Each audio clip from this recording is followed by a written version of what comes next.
మా వాక్యాన్ని జ్ఞాపకం చేసుకుంటే ఇందులో 106:3లో ఆయన కీర్తి అంతటిని ఎవడు ప్రకటింపగలడు ఒకటి.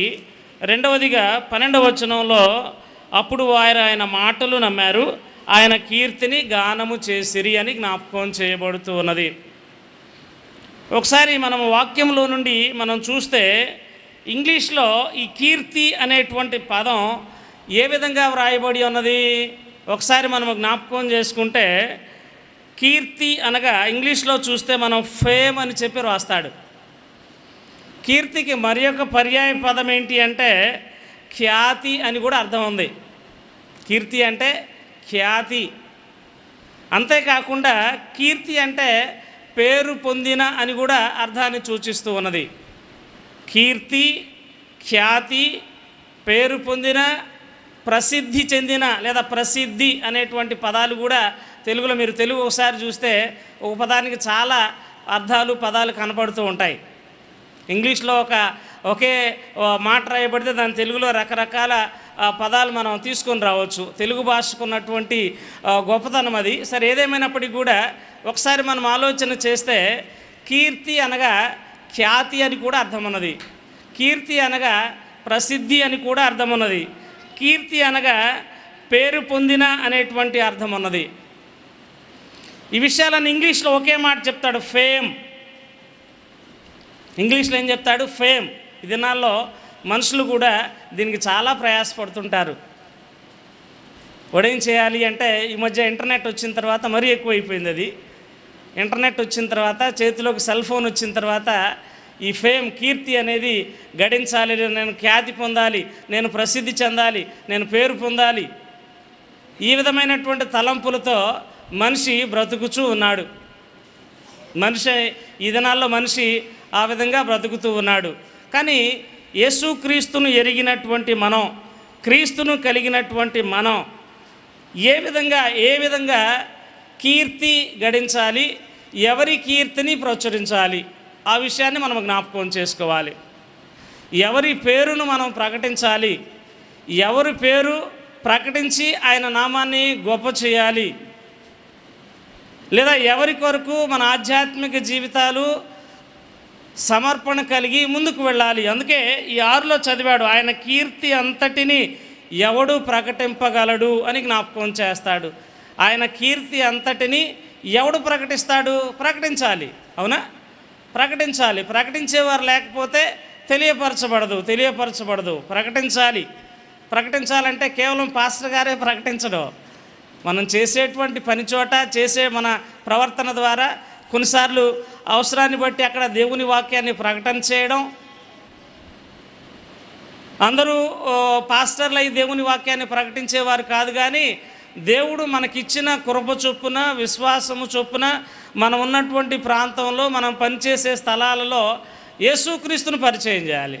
ఆయన కీర్తిని గురించి మనం పరిచయం చేయాలి. అందుకే ఆయన కీర్తిని ఎవడు వర్ణింపగలడు అని జ్ఞాపకం చేస్తాడు.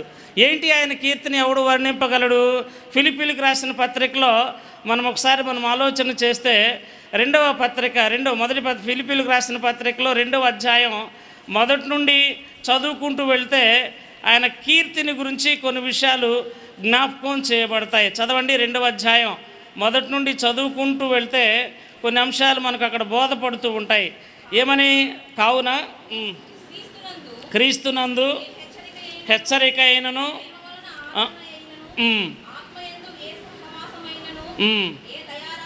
5వ వచనం చూడండి. యేసుక్రీస్తునకు కలిగిన ఈ మనస్సును మీరును కలిగినుడి. ఆయన దేవుని స్వరూపము కలిగినవాడు. అంత మాత్రమే కాకుండా దేవునితో సమానముగా ఉన్నవాడు. ఏంటి ఆయన కీర్తి అంటే? ఆయన గొప్పతనం ఏంటి అంటే? ఆయన ఖ్యాతి ఏంటి అంటే యేసుక్రీస్తు దేవుడై ఉన్నాడు. యేసుక్రీస్తు దేవుడై ఉండడమే కాకుండా ఆయన దేవుని స్వరూపాన్ని కలిగి ఉన్నాడు. అంత మాత్రమే కాకుండా దేవునితో సమానముగా ఉన్నాడు. అటువంటి దేవుడు ఎలా వచ్చాడు భూమి మీదకి? మనుషుల పోలికగా పుట్టి దాసుని స్వరూపాన్ని ధరించుకున్నాడు. అది ఆయన గొప్పతనం. మనుషుల పోలికగా పుట్టి దాసుని స్వరూపాన్ని ధరించుకొని తను తానే రిక్తునిగా చేసుకున్నాడు. అది ఆయన కీర్తి, అది ఆయన గొప్పతనం, అది ఆయనకి ఆపాదించబడినటువంటి ఖ్యాతి, అది ఆయన ప్రసిద్ధికి ఎక్కినటువంటి విధానం. అంత మాత్రమే కాకుండా ఏం చేశాడు, ఆయన ఆకారమందు మనుష్యుడిగా కనబడి మరణం పొందినంతగా, అనగా శిలువ మరణం పొందినంతగా విధేయత చూపిన వాడై తన్ను తాను తగ్గించుకున్నాడు. అంటే దేవుని స్వరూపం దేవునితో సమానంగా ఉన్నాడు. అటువంటి దేవుడు ఏం చేశాడు అంటే ఆకారమందు శరీర రూపాన మానవ రూపాన్ని ధరించుకొని శిలువ మరణం పొందినంతగా ఏం చేశాడు అంటే విధేయత చూపాడు. ఎవరికి? దేవునికి విధేయత చూపాడు. దేవుని పిల్లలమైనటువంటి మనం ఎవరికి విధేయత చూపాలి అంటే దేవునికి విధేయత చూపాలి. ఎవరికి విధేయులముగా ఉండాలంటే దేవునికి విధేయులముగా ఉండాలి. తగ్గించుకున్నాడు. తను తాను ఏం చేశాడు అంటే విధేయత చూపిన వాడై శిలువ మరణం పొందినంతగా విధేయత చూపినవాడు. అందుకనే దేవుడు ఏం చేశాడంటే దేవుడు ఆయనను అధికముగా హెచ్చించి, దాన్ని బట్టి యేసుక్రీస్తును దేవుడు ఏం చేశాడు అంటే అధికముగా హెచ్చించి ప్రతి నామమునకు పైనామము ఆయనకు అనుగ్రహించాడు. ఇది దేవునికి యేసుక్రీస్తు పొందుకున్నటువంటి ఖ్యాతి దేవుని యొద్ద నుండి, లేదా యేసయ్య ప్రసిద్ధికి ఎక్కినటువంటి విధానం. సర్వమానవాళి కోసం యేసుక్రీస్తు దేవుడైనటువంటి దేవుడు శరీరమందు పాప ఆకారముగా మనవలే శరీరాకారాన్ని ధరించుకొని శిలువ మరణం పొందినంతగా విధేయత చూపి మనందరి కొరకు శిలువలో బలి అయినటువంటి విధానాన్ని మనము జ్ఞాపకం చేసుకోవాలి. అది యేసుక్రీస్తు మనందరి కొరకు తను తాను తగ్గించుకొని ఖ్యాతికి ఎక్కినటువంటి విధానం. మరి నీవు నేను మనందరము ఆ విధంగా ఖ్యాతికి ఎక్కినటువంటి యేసయ్య కొరకు ఎంతవరకు ఆ కీర్తిని కానీ ఆ ఖ్యాతిని కానీ ప్రకటించేటువంటి వారముగా, తెలియపరిచేటువంటి వారముగా ఉన్నాము అనేది ప్రశ్న. అందుకే అక్కడ 160 కీర్తనల ప్రశ్నతో ప్రారంభించాడు. ఎవడు ప్రకటింపగలడు ఆయన కీర్తిని? చివరికి నమ్మి ఆయన కీర్తిని వారు గానం చేశారు. ఎవరిని నమ్మారు? యేసుక్రీస్తుని నమ్మారు. సిలువను గూర్చిన వార్త నశించు వారికి ఏంటది? వెర్రితనము. కానీ రక్షించబడుచున్నటువంటి మనకు దేవుని శక్తి. ఇప్పుడు యేసుక్రీస్తుని గురించి చెప్పండి, వాడికి తెలియదు, దేవుని గురించి తెలియదు, ఏం చేస్తాడు? వెర్రితనం. మీరు వెర్రితనాన్ని గురించి జ్ఞాపకం చేసుకుంటే చాలా విషయాలు, ఫూలిష్నెస్ అంటాడు. ఫూలిష్ ఏది? వెర్రితనం ఏంటి? యేసుక్రీస్తు దేవుడు అంటే మా దేవుడు ఏమయ్యాడు అని చెప్పి ప్రశ్నిస్తాడు. ఒకసారి ఈ విధానం లేదా అవన్నీ మనకు వద్దుగాని యేసుక్రీస్తు దేవుడై ఉన్నాడు, ఆయన కీర్తిని గురించి మనం జ్ఞానం చేయాలి.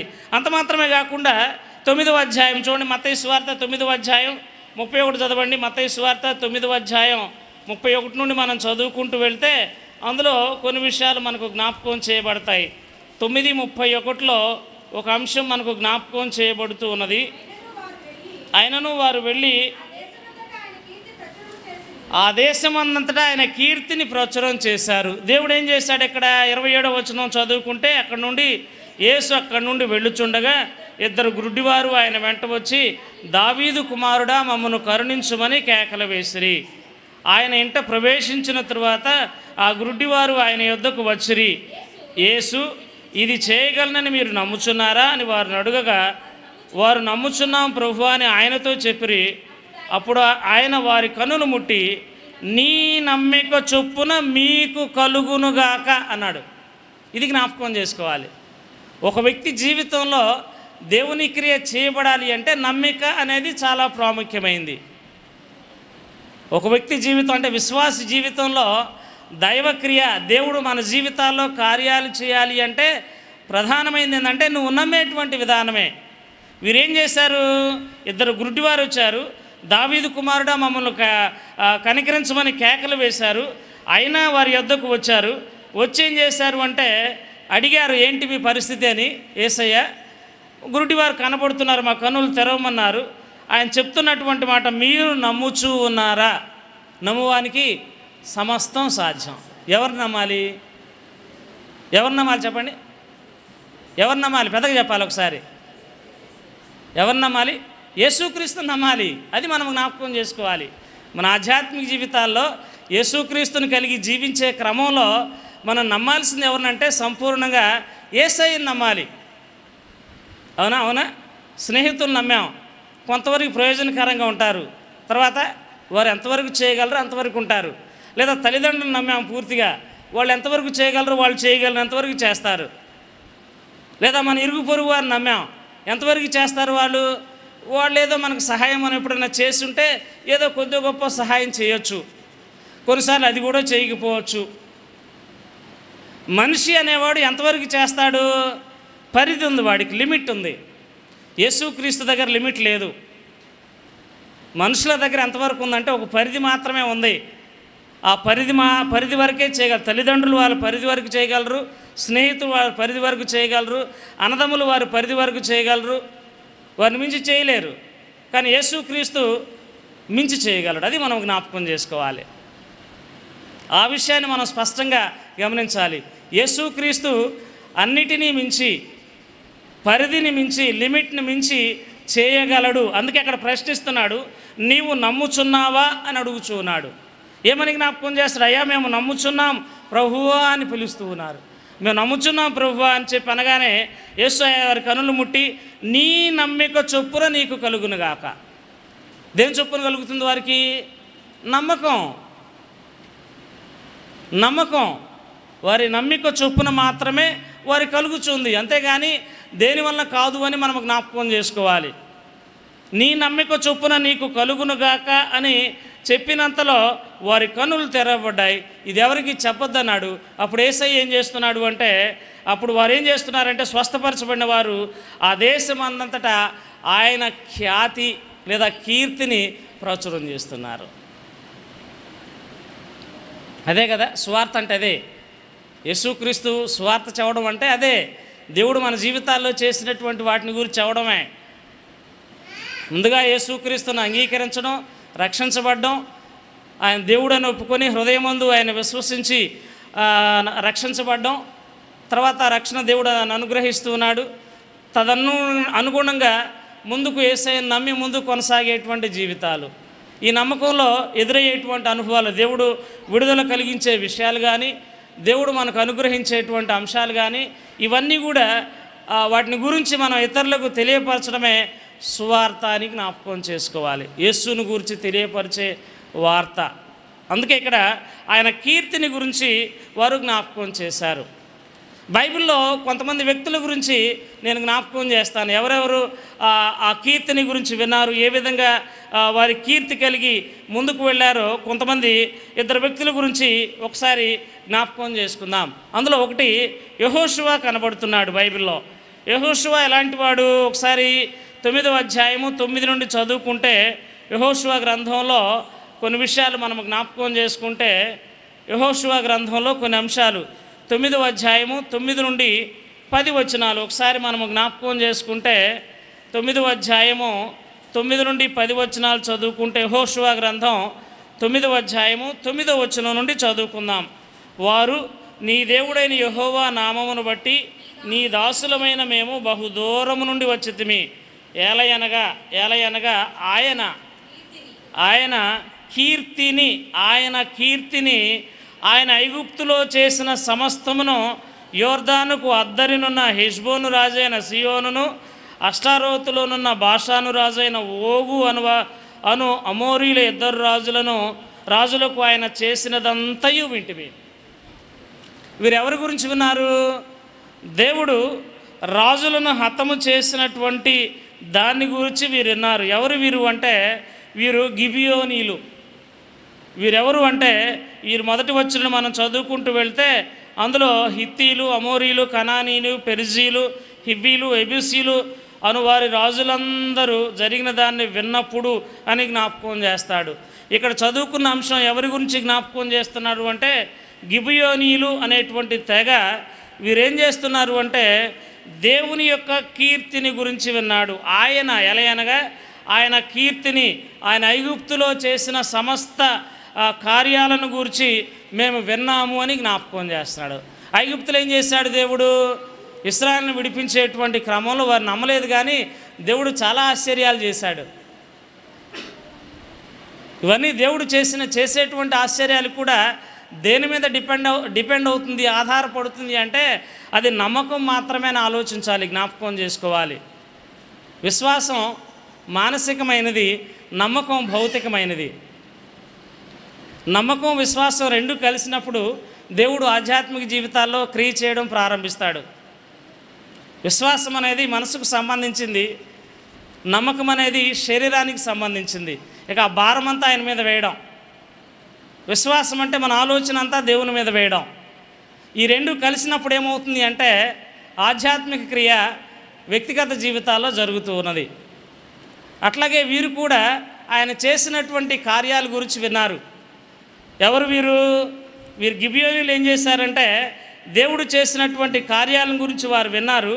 విని ఏం చేశారంటే ఆయన కార్యాలు కాదు, ఆయన కీర్తిని గురించి విన్నారు, ఆయన ఖ్యాతిని గురించి విన్నారు, ఆయన పేరుని గురించి విన్నారు. అవునా? ఆయన చేసినటువంటి ఇశ్రాయేలుని నడిపించిన విధానాన్ని గురించి విన్నారు. మరి మన జీవితాల్లో దేవుడు ఏ విధంగా తన క్రియలు చేసి మన ఆధ్యాత్మిక జీవితాన్ని కొనసాగిస్తున్నాడు అనేదే ఇక్కడ ప్రశ్న. అంత మాత్రమే కాకుండా రాహాబు అనేటువంటి స్త్రీ కూడా కనపడుతుంది మనకి ఇక్కడ. 2వ అధ్యాయం 9-11 వచనాలు చదువుకుంటే రాహాబు అనేటువంటి స్త్రీ కూడా ఒక మాట చెప్తూ ఉన్నది. ఏమని చెప్తుంది? దేవుని కార్యాలు లేదా దేవుని కీర్తిని గురించి ఒకసారి ధ్యానం చేస్తున్న క్రమంలో 2వ అధ్యాయం 9-11 వచనాల్లో ఒకసారి మనం ఆలోచన చేస్తే, యెహోవా ఈ దేశమును మీకు ఇచ్చి ఉన్నాడని భయం పుట్టుననియు, ఈ భయం వలన ఈ దేశ నివాసులందరికీ ధైర్యము చెడునని. 11వ వచనం చూడండి. మేము వినినప్పుడు మా గుండెలు కరిగిపోయెను. మా గుండెలు కరిగిపోయాయి. దేనివలన? దేవుడి యొక్క కీర్తిని బట్టి వారి గుండెలు కరిగిపోయాయి. దేవుడు ఏం చేశాడు? 10వ వచనంలో ఆ విషయాలు మనకు జ్ఞాపకం చేయబడుతున్నాయి. ఏమని జ్ఞాపకం చేయబడుతుంది? ఎర్ర సముద్రపు నీటిని ఎలాగూ ఆరిపోజేసెనో. ఏం చేశాడు? ఎర్ర సముద్రాన్ని పాయలు చేశాడు, దాని నీటిని ఆరిపోజేశాడు. అమోరీల ఇద్దరు రాజైన సీహోను ఓగును మీరేమి చేసితిరో లేదా ఎలాగూ నిర్మూలన చేసితిరో. అవునా? నీటిని గోడగా కట్టడం అనేది హైలీ ఇంపాసిబుల్. అవునా? నేలను అది దేనివల్ల జరిగింది? దేవుడు తన కార్యాన్ని కొనసాగించాడు, దేవుని కీర్తి. ఆ విధంగా చేయడాన్ని బట్టి దేవుడు ఖ్యాతి గడించాడు. అటువంటి ఖ్యాతి కలిగినటువంటి దేవుని ఆరాధిస్తున్నాం, స్తుతిస్తున్నాం. ఆ విషయాన్ని మనం జ్ఞాపకం చేసుకోవాలి. ఇప్పుడు ఈ స్త్రీ కూడా ఏమని జ్ఞాపకం చేస్తుందంటే మా గుండెలు అదిరిపోయెనో లేదా కరిగిపోయెనో, మా గుండెలు అదిరెనో లేదా మా గుండెలు కరిగిపోయెను అని జ్ఞాపకం చేస్తున్నారు. దేన్ని బట్టి? దేవుని కీర్తిని బట్టి, దేవుని కీర్తిని బట్టి. 2వ అంశం యెహోషువ గ్రంథం 6వ అధ్యాయంలోనే మనం చదువుకుంటే, యెహోషువ గ్రంథం 6వ అధ్యాయంలో 27వ వచనం చూడండి. యెహోషువ దేవుని సన్నిధిలో చక్కగా మోషే తరువాత ఇశ్రాయేల్ నడిపించినటువంటి నాయకుడు. 6వ అధ్యాయం 27వ వచనం. యెహోవా యెహోషువకు తోడయుండెను గనుక అతని కీర్తి దేశమంతటను వ్యాపించెను. దేవుని కీర్తిని స్తుతిస్తున్నటువంటి దేవుని పిల్లల కీర్తి కూడా వ్యాపించింది. అవునా? అంటే దేవుడు అచ్చి ఉండే దేవుడు కాదు, అది మనం గమనించాలి. మన దేవుడు మనకు అచ్చి ఉండేటువంటి దేవుడు కాదు, మనమే దేవునికి అచ్చి ఉంటాం. అంటే మనమే దేవునికి ఇచ్చేటువంటి విషయాల్లో అన్ని విషయాల్లో ఎలా వెనకబడి ఉంటాం, కానీ దేవుడు మనకు ఆ విధంగా వెనకడుగు వేసేటువంటి దేవుడు కాదు అని జ్ఞాపకం చేసుకోవాలి.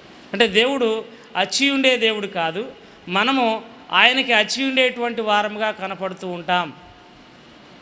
ఎప్పుడైతే యెహోషువ ఏం చేస్తున్నాడు? యెహోషువకు యెహోవా తోడై ఉన్నాడు కనుక అతని కీర్తి ఆ దేశమంతటా వ్యాపించింది. ఎవరు తోడై ఉన్నారు అంటే దేవుడు తోడై ఉన్నాడు. ఎప్పుడు తోడై ఉంటాడు దేవుడు? యెహోషువ గ్రంథం 1వ అధ్యాయం 7 నుండి 9 వచనాలు చూడండి. యెహోషువ గ్రంథం 1వ అధ్యాయం 7 నుండి 9 వచనాలు చదువుకుంటే, అయితే నీవు నిబ్బరము కలిగి జాగ్రత్త పడి బహుధైర్యముగా నుండి నా సేవకుడైనటువంటి మోషే నీకు ఆజ్ఞాపించిన ధర్మశాస్త్రం అంతటి చొప్పున చేయవలెను. నీవు నడుచు ప్రతి మార్గమున చక్కగా ప్రవర్తించినట్లు దాని నుండి కుడికి కానీ ఎడమకు కానీ తొలగకూడదు. ఈ ధర్మశాస్త్రము నీవు బోధింపక తప్పిపోకూడదు. ఏమమ్మా ఒక ఇవన్నీ చదువుకుంటూ వెళ్తే ఇందులో ధైర్యముగా ఉండాలి. 2, మోషేకు ఆజ్ఞాపించినటువంటి ధర్మశాస్త్రం అంతటి చొప్పున చేయాలి. తర్వాత 3వది దాని ప్రకారం నడుచుకుంటూ చక్కగా ప్రవర్తించాలి. 4వది దాన్ని బోధింపక తప్పిపోకూడదు. తర్వాత 5వది దివారాత్రము దాన్ని ధ్యానించాలి. దుష్టుల ఆలోచన చొప్పున నడవక, పాపుల మార్గంలో నిలవక, అపహాసకులు కూర్చుండు చోటను కూర్చుండక, యెహోవా ధర్మశాస్త్రమునందు ఆనందించుచు దివారాత్రము దాన్ని ధ్యానించువాడు ధన్యుడు. అటివాడు నీటి కాలువల యోర నాటబడినవాడై ఆకువాడక తన కాలమందు ఫలమిచ్చు చెట్టువలేనును. దుష్టులు అలాగునుండక గాలి చెదరగొట్టు పొట్టువలేనుందురు. చదివారా 1వ కీర్తన? నోటి కంఠస్థం వచ్చేయాలి వాక్యాలు కొన్ని. దేవుని వాక్యాన్ని ఏం చేయాలంటే ధ్యానం చేయాలి. మీకు గత దినాల్లో కూడా కొన్ని చెప్పాను. మనం చదివేటప్పుడు రీడింగ్, స్టడింగ్, మెడిటేషన్, రీసెర్చ్ 4 రకాలుగా ఒక అంశాన్ని మనం తీసుకోవాలి. రీడింగ్ అంటే చదవడం అని ఇంతకుముందు జ్ఞాపకం చేసే విషయాలు. 2 స్టడీ, పరిశీలనగా చదవడం అని. మెడిటేషన్ ధ్యానం చేయడం అని. 3వది పరిశోధించడం, రీసెర్చ్. అంటే ఒక అంశాన్ని 4 రకాలుగా చెప్పొచ్చు. చదివితే ఏదో కొద్దిగా అర్థమైంది, స్టడీ కొంచెం అర్థమైంది, ధ్యానం చేస్తే ఇంకొంచెం అర్థమైంది, రీసెర్చ్ అంది పాజిటివ్స్ ఏంటి నెగిటివ్స్ ఏంటి మొత్తం అర్థమవుతాయి. దానిలో ఉన్న పాజిటివ్స్ ఏంటి, దానిలో ఉన్న నెగిటివ్స్ ఏంటి, ఈ విధంగా చేస్తే మనం ఏ విధంగా మనకు వచ్చే లాభాలు కానీ ప్రతిఫలం ఏంటి, ఒకవేళ ఆ క్రమంలో ఎదురయ్యేటువంటి నష్టాలు ఏంటి. ఒక పని చేసేటప్పుడు అన్నీ లాభాలే వస్తాయా? రావు. నష్టాలు కూడా ఉంటాయి కొన్ని. ఎంతవరకు ఉన్నది అనేది ఆలోచించాలి. అది అక్కడ దాన్ని రీసెర్చ్ అంటాడు, పరిశోధన అంటాడు. అంటే ఇక్కడ కూడా మనం బైబిల్ని ఏం చేయాలంటే ధ్యానం చేయాలి. ఇక్కడ కూడా యెహోషువ ఏం చెప్తున్నాడు? దేవుని వాక్యాన్ని ధ్యానం చేయడం. దేవుని వాక్యాన్ని ధ్యానం చేయడం. ఎంతమంది ఉదయకాలం లేచి బైబిల్ వాక్యాన్ని చదువుతున్నారు? చదువుకున్నవారు కానీ, తెలియని వారు కానీ, చదవగలిగిన వారు. ఎంత చదవగలిగిన వారు ఒకసారి చేతులెత్తండి. ఉదయాన్ని లేచి ప్రేయర్ చేసి బైబిల్ చదివేవారు ఎవరు లేరా? చదవాలి, బైబిల్ని చదవాలి. ఉదయాన్నే లేచి ప్రేయర్ చేసి బైబిల్ చదవాలి. ఒక అధ్యాయం అన్నా చదవాలి. లేచి బైబిల్ చదవాలి. ముఖ్యంగా కీర్తనలు చదవాలి. ఇంకొంచెం యవనస్తులైతే సామెతలు కూడా చదవాలి. కీర్తనలు చదవాలి, సామెతలు కూడా చదవాలి. యంగ్స్టర్స్ సామెతలు చదవాలి, దాంతోపాటు కీర్తన గ్రంథం కూడా చదవాలి. దేవుడు ఏమై ఉన్నాడు, దేవుని కీర్తి ఏమై ఉన్నది, దేవుని స్తుతిస్తూ, దేవుని గానం చేస్తూ, దేవుని యందు ఆనందిస్తూ, దేవునిలో ఎదుగుచు ఏ విధంగా దేవుని కలిగి ముందుకు వెళ్ళాలో దావీదు, కోరహ కుమారులు కానీ, ఆసాపు కానీ, మోషే కానీ భక్తుల జీవితాల్లో వారు ఏ విధంగా దేవుని కీర్తించి ముందుకు వెళ్ళారు, వారి అనుభవంలో ఎదురైనటువంటి విషయాలు కీర్తనలో వ్రాయబడ్డాయి. ఇబ్బందుల్లో వ్రాయబడిన కొన్ని కీర్తనలు ఉన్నాయి. ఆనందంలో వ్రాయబడినటువంటి కీర్తనలు ఉన్నాయి. అవునా? దేవుని చేత ప్రేరేపించబడి వ్రాయబడినటువంటి కీర్తనలు ఉన్నాయి. అన్ని సందర్భాలకు తగినట్లుగా ఆ కీర్తనలు పొందుపరిచారు. అవి చదువుతున్నప్పుడు ఈనాటి మన ఆధ్యాత్మిక జీవితానికి కానీ, ఈనాటి మన క్రమబద్ధమైనటువంటి క్రైస్తవ జీవితానికి కానీ ఆ మాటల చేత దేవుడు ఆదరిస్తాడు. అంత మాత్రమే కాకుండా దేవుని యందు ఆనందాన్ని కూడా దేవుడు మనకు అనుగ్రహిస్తాడు. అందుకనే వాటిని ధ్యానం చేయడం చాలా ప్రాముఖ్యమైనటువంటి విషయం. ఇక్కడ యెహోషువ కూడా అవే విషయాలు జ్ఞాపకం చేస్తూ ఉన్నాడు. ఏమని జ్ఞాపకం చేస్తున్నాడు అంటే దేవుని వాక్యాన్ని ధ్యానం చేయాలి, దాని ప్రకారం నడుచుకోవాలి. అప్పుడు మోషేకు తోడై ఉన్నట్లు యెహోషువ కూడా దేవుడు తోడై ఉన్నాడు. ఆ దేవుడు తోడై ఉండడాన్ని బట్టి యెహోషువ కీర్తి ఏమైంది అంటే వ్యాపించింది ఆ దేశం అందంతటా. దేవుని కీర్తి రావాలి అంటే దేవుని వాక్యానుసారమైనటువంటి జీవితం, దేవుడు నిన్ను కూడా హెచ్చించాలి అంటే ఈ వాక్యానుసారమైనటువంటి జీవితం మన ఆధ్యాత్మిక జీవితాల్లో ఉండాలి. వాక్యం ఏం చెప్తుంది, ఏ విధంగా మనం ప్రవర్తిస్తున్నాం. దేవుని వాక్యాన్ని ఎప్పుడూ కూడా మనం విమర్శించుకుంటే దుష్టుడు వానిని ముట్టడు అని జ్ఞాపకం చేయబడుతుంది. ఎందుకు అంటే తీర్పు తీర్చేది ఎవరు అంటే యేసుక్రీస్తు. దేవుడు అధికారాన్ని మనిషికి ఇవ్వాల. మనిషి తీర్పు తీర్చడం అంటే రకరకాలుగా తీర్పు తీరుస్తాడు. అవునా? మనిషి తీర్పు ఎట్లా ఉంటుందంటే మనిషి ఆలోచన ప్రకారమే ఉంటుంది. దేవుని తీర్పు ఎట్లా ఉంటుంది అంటే దేవుడు అంతరంగాన్ని చూసి తీర్పు తీర్చేటువంటి దేవుడు వేరుగా ఉంటుంది. దేవుని తీర్పు వేరు. కాబట్టి తీర్పు తీర్చేది దేవుడు కాబట్టి ముందుగా మనం విమర్శించుకోవాలి. అప్పుడేమవుతుంది అంటే దుష్టుడు వారిని ముట్టడు ఒకటి. అంత మాత్రమే కాకుండా మనం విమర్శించుకున్నప్పుడు మనలో ఉన్న లోపాలేంటో తెలియపరుస్తాడు దేవుడు. వాటిని సరి చేసుకోవడానికి దేవుని కలిగి ముందుకు వెళ్ళడానికి దేవుని వాక్యం మనకు సహాయం చేస్తుంది. కాబట్టి క్రైస్తవుడు దాని మీద ఎక్కువగా శ్రద్ధ తీసుకోవాల్సినటువంటి అవసరం. వీటన్నిటిని బట్టి ఏమైంది అంటే అట్లాంటి యెహోషువ ఏమన్నాడు అంటే చివరిలో ఒక మాటను జ్ఞాపకం చేశారు.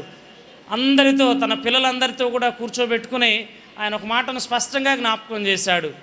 మీరు ఏ దేవతలను పూజించుకుంటారో పూజించుకోండి, మీరు ఎవరిని పూజిస్తారో పూజించండి, మీ ఇష్టమైనటువంటి వ్యక్తులను ఎవరిని పూజ చేస్తారో మీ ఇష్టం చేసుకోండి. నేను నా కుటుంబం అయితే ఎవరిని సేవిస్తాం? యెహోవాను మాత్రమే సేవిస్తాం, ఇంకెవరూ లేరు. ఎవరిని సేవిస్తాం? మీ ఇష్టమైన దేవతలను మీరు పూజించుకోండి, మాకు సంబంధం లేనటువంటి విషయం. నేనైతే నా దేవుడైనటువంటి యెహోవా, నా ప్రభువును రక్షకుడైన యేసుక్రీస్తు నామాన్ని హెచ్చిస్తూ ఆయన స్తుతిస్తూ ముందుకు కొనసాగుతాను అని మనం జ్ఞాపకం చేసుకోవాలి. యెహోషువ కూడా అదే మాటను జ్ఞాపకం చేశాడు. ఏం జ్ఞాపకం చేశాడు అంటే నేను దేవుని మాత్రమే కీర్తిస్తాను, మీరు ఎవరిని కీర్తిస్తే కీర్తించుకోండి, కానీ నా దేవుడైన యెహోవాను నేను కీర్తిస్తాను అని జ్ఞాపకం చేస్తాడు. మూడవ సందర్భం దావీదు కనపడుతున్నాడు. చూడండి, దినవృత్తాంతాల గ్రంథం మొదటి గ్రంథం 14వ అధ్యాయం 17వ వచనం. మొదటి దినవృత్తాంతాల గ్రంథం 14వ అధ్యాయం 17వ వచనంలో ఒక మాట జ్ఞాపకం చేస్తాడు. దినవృత్తాంతాల్లో 14:17లో ఒక మాట ఏమన్నది అక్కడ ఒకసారి మనం ఆలోచన చేస్తే, కాబట్టి దావీదు కీర్తి ఇశ్రాయేలు ప్రదేశములందంతటా ప్రసిద్ధి ఆయనో ఫేమస్ పర్సనాలిటీ. దావీదు కీర్తి ఎట్లయింది? ఇశ్రాయేలు దేశముల అందంతటా ప్రసిద్ధి ఆయనో, యెహోవా అతని భయం అన్యజనులందరికీ కూడా కలుగు చేశాడు. ఇక్కడ మనం చూస్తే దావీదు కీర్తి ఎందుకు దావీదు కీర్తి గడించాడు? దేవునిలో ఎందుకు కీర్తి గడించారు? దానిలో చాలా విషయాలు ఉన్నాయి. మనం జోసెఫ్ ఉన్నాడు, జోసెఫ్ వలె దీవించు అని ప్రార్థన చేస్తాం. ఎట్లా దీవించాడు జోసెఫ్ని దేవుడు? యోసేపుని ఎట్లా దీవించాడు? అన్నదమ్ములు శిక్షించారు, గోతులో వేశారు, అమ్మబడ్డాడు, బానిసగా చేయబడ్డాడు, పోతీఫర్ విషయంలో చేయనేరానికి జైల్లో ఉన్నాడు. అక్కడున్న ఆ ఇద్దరు వ్యక్తుల గురించి తీర్పు దేవుడు చక్కగా చెప్పాడు. జోసెఫ్ చెప్పాడు, యోసేపు చెప్పాడు. ఇవన్నీ చెప్పి అన్ని చివరికి తర్ఫీదిచ్చి చివరికి ఏ విధంగా అన్నిటికీ తను తట్టుకొని నిలువ చేసి ఏం చేశాడు? అప్పుడు దీవించడం ప్రారంభించాడు. అవునా? వెంటనే రాదు దేవుని దీవెన. దేవుడు అందుకే కొత్తగా ప్రారంభంలో దేవుని కలిగి బైబిల్ పట్టుకుని వెళ్ళే వాళ్ళని బజార్లో ఉన్న ఫ్రెండ్స్ వీళ్ళు ఏంటంటే ఒక రాయేసి కొట్టేవాళ్ళు.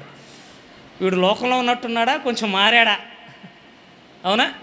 ఇవన్నీ కనపడుతుంటాయి. వీడు లోకంలో ఉన్నప్పుడు ఎట్లున్నాడో అట్లాగే ఉన్నాడా, కొంచెం ఏమైనా చేంజ్ వచ్చిందా వీడు బైబిల్ పట్టుకుని దేవుని కలిగి వెళ్ళే క్రమంలో ఏమైనా మార్పు చెందాడా అని చెప్పి ఆ లోకస్తులు గమనించేటువంటి విషయాలు కూడా లేకపోలేదు.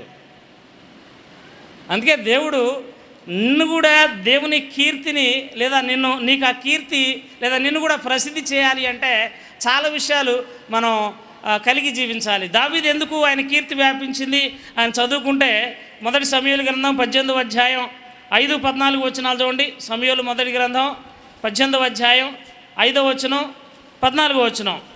5:14లో ఒకసారి ఒక మాటను జ్ఞాపకం చేస్తూ వెళ్తాడు. చోట్లకెళ్ళను పోయి సుబుద్ధి కలిగి పని చేసుకొచ్చాడు. ఎలాంటి బుద్ధి? సుబుద్ధి, మంచి బుద్ధి కలిగి ఎలా ఉన్నాడు? దావీదు వెళ్ళిన చోట్లల్లా పని చేసుకొచ్చాడు. ఆ తర్వాత 14వ వచనం చూడండి. 14వ వచనంలో కూడా అదే మాట జ్ఞాపకం చేస్తాడు. మరియు దావీదు సమస్త విషయంలో సుబుద్ధి కలిగి ప్రవర్తింపగా యెహోవా అతనికి తోడై ఉన్నాడు. అమ్మా ఏముంది ఇక్కడ?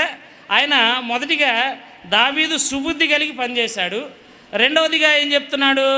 ఆయన సుబుద్ధి కలిగి సమస్త విషయంలో ప్రవర్తించినప్పుడు దేవుడు అతనికి తోడై ఉన్నాడు. సుబుద్ధి కలిగి పనిచేశాడు, సుబుద్ధి కలిగి ప్రవర్తించాడు, అప్పుడు దేవుడు తోడై ఉన్నాడు. బుద్ధి కలిగి కాదు, సుబుద్ధి కలిగి. బుద్ధి వేరు, సుబుద్ధి వేరు. అవునా? బుద్ధి వేరు, సుబుద్ధి వేరు. సుబుద్ధి మంచి బుద్ధి.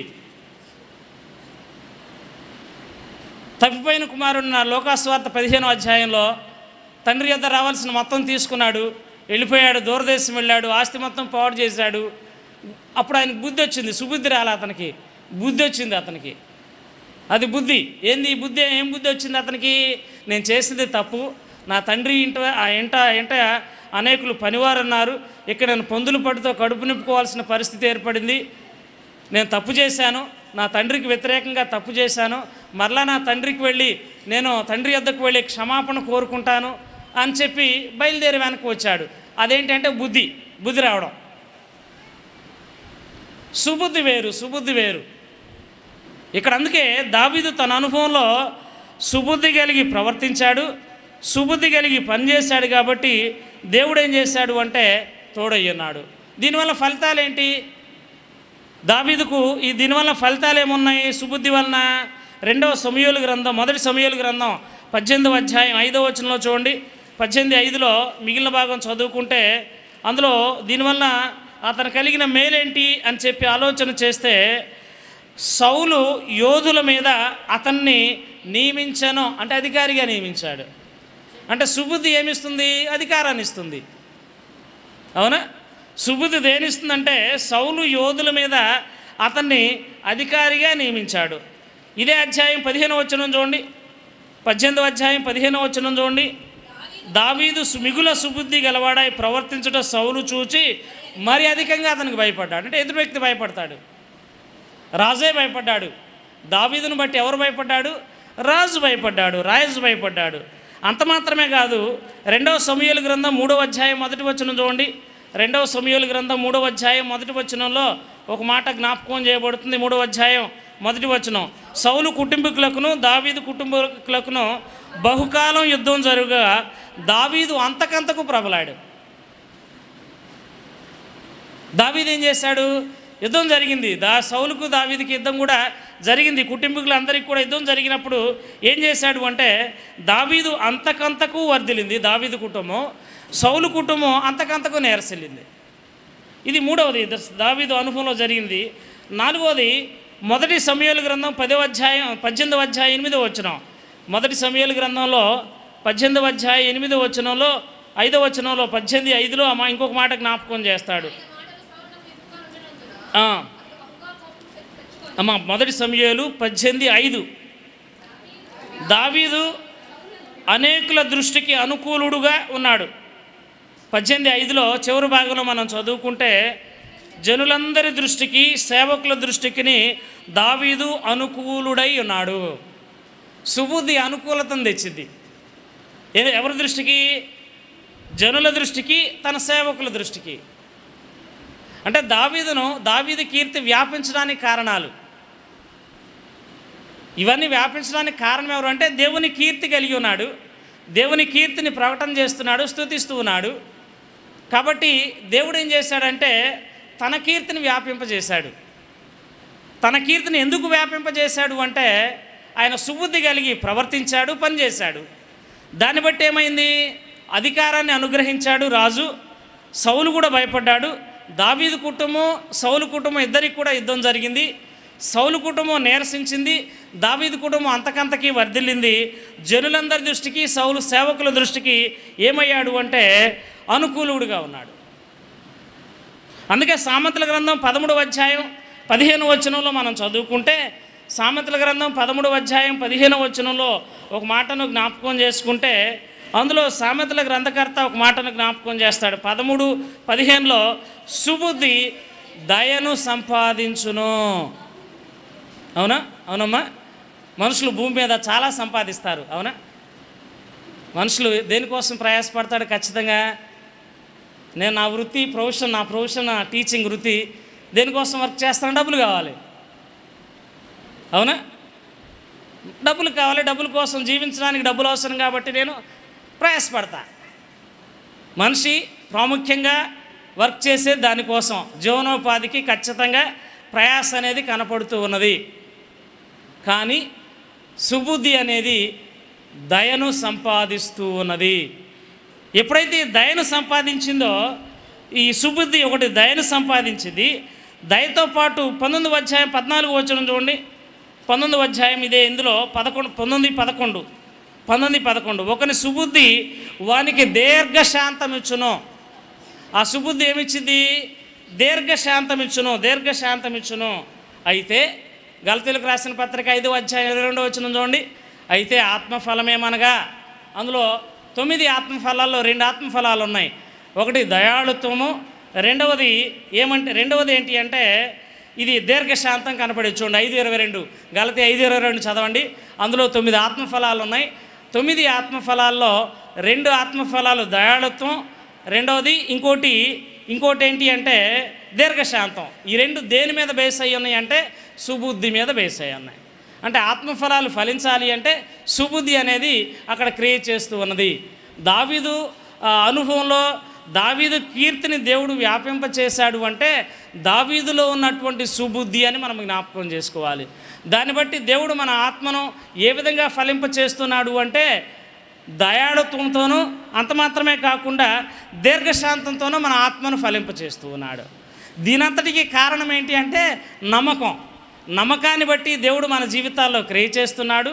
నమ్మకం నుండి మానసికమైనటువంటి విశ్వాస జీవితంలోనికి వచ్చినప్పుడు తద్వారా సుబుద్ధి కలిగి దేవుని స్తుతిస్తూ ఆనందించేటువంటి క్రమంలో ఈ సుబుద్ధి దయాళుత్వాన్ని, ఈ సుబుద్ధి దయాళుత్వంతో పాటుగా దీర్ఘశాంతాన్ని 2 ఆత్మఫలాల్ని ఫలింపజేస్తూ ఉన్నది. అంటే క్రైస్తవ జీవితాల్లో అయితే ఆత్మఫలమేమనగా మనం ఆత్మలో ఫలించు వారముగా కనబడాలి. ఎందులో ఫలించాలి? దయాళుత్వంలోనూ, అంత మాత్రమే కాకుండా దీర్ఘశాంతంలోనూ ఫలించు వారముగా మనం కనపడుతున్నాం. ఇది దావీదు కీర్తిని దేవుడు వ్యాపింపచేసినటువంటి విధానం. దేవుడు తన కీర్తిని, తన భక్తుల ఎడల కీర్తిని వ్యాపింప చేయాలి అంటే తనలో ఉన్నటువంటి క్వాలిఫికేషన్. ఉద్యోగానికి వెళ్ళాం, ఆ ఉద్యోగానికి పర్టికులర్ క్వాలిఫికేషన్ కనపడింది. లేదా ఒక పనికి వెళ్ళాం, ఆ పని వ్యక్తి చేయగలడా లేదా అని చూస్తాం.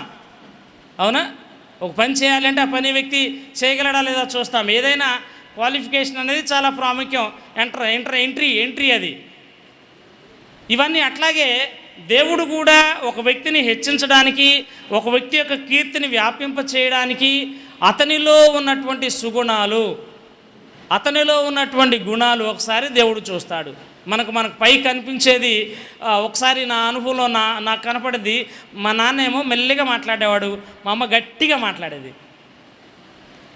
మా అమ్మతో అనేవాడిని, అమ్మ నాన్న మాట్లాడింది బయటికి కనపడిందా, నువ్వు మాట్లాడింది బయటికి కనపడిందా అని.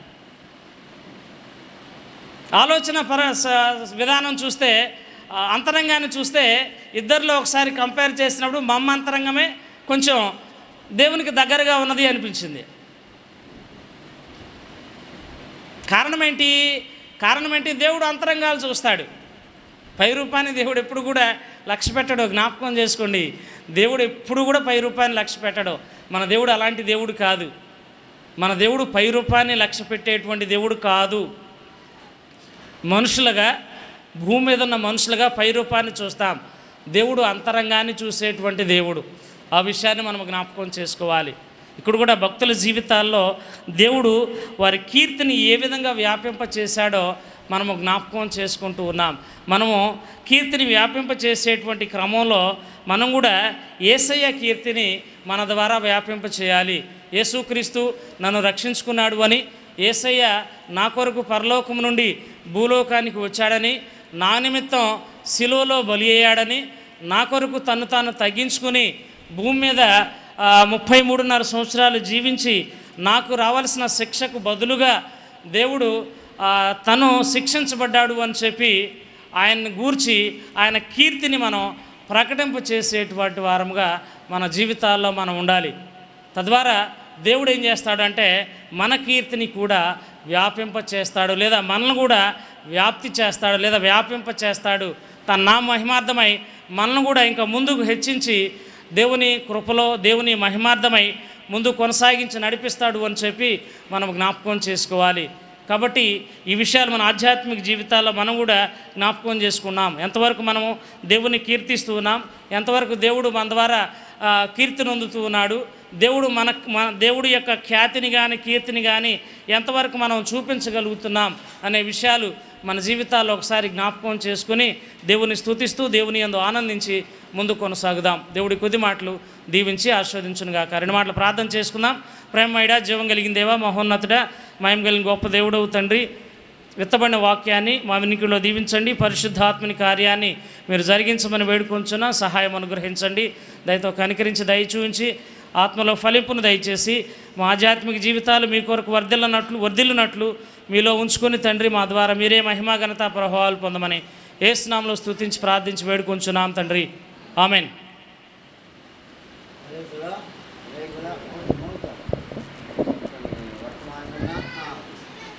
ప్రైజ్లా వర్తమానం దేని బిడ్డలారా ప్రతి ఒక్కరిని జ్ఞాపకం చేసుకుందాం.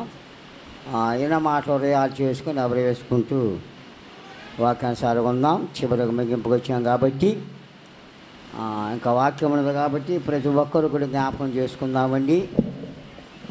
చివరికి ఒక మాట చెప్పినప్పుడు మనం జ్ఞాపకం చేసుకోవాలి. ఎందుకంటే యేసుక్రీస్తుని మనం వెంబడించేవారు ఉండాలి. ఎలా ఉండాలా? యేసుక్రీస్తుని వెంబడించేవారు ఉండాలా.